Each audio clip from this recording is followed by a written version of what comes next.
Thank you, Honourable Speaker, sir. I thank the Honourable Member for the question at hand. I think I've answered some of these yesterday's question, Mr. Speaker, sir, but I would like to take this time to clarify and inform this August House on the important roles and responsibilities that are placed with the teachers. As you know, the responsibility of disciplining students in the Ministry of Education is confined only to the school boundaries or school organized activities in the boundaries whereby teachers can monitor students' actions. Mr. Speaker, sir, once the students walk out of the school gate, this is considered a public space and public area, and students' activities becomes the responsibility of other government agencies like the Fiji Police Force or the Ministry of Social Welfare. And they usually liaise with the heads of schools on student behaviors, and schools will always contact the parents or guardians. Mr. Speaker, sir, as I mentioned yesterday, the Ministry of Education's role starts with the Substance Abuse Advisory Council, which is a statutory body in the Ministry of Education.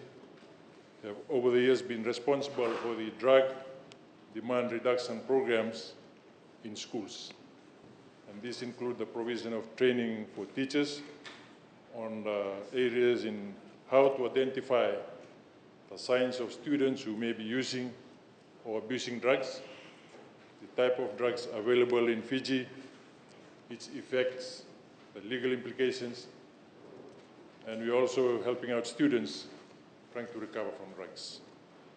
And I'm sure, Mr. Speaker, sir, that we'll all agree that the Ministry of Education cannot hold the bull by the horn alone.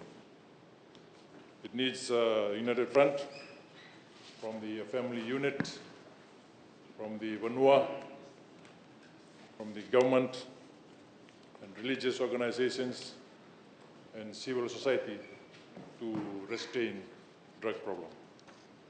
Since 2010, the Substance Abuse Advisory Council has been providing training to teachers in schools, and these trainings have been intensified with the support of the Police Drug Unit and the Ministry of Health.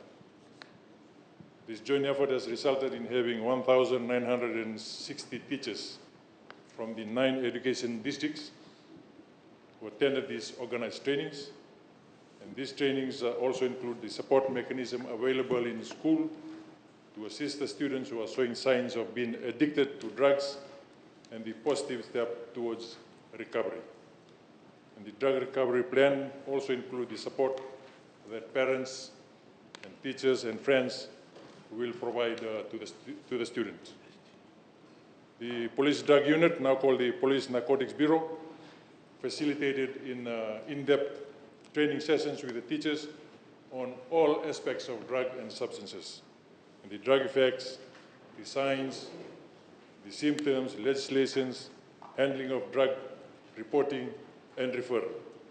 And the police force Blue Light program, which empowers students, is also a platform for our students to share and take responsibility and consequences of their decision.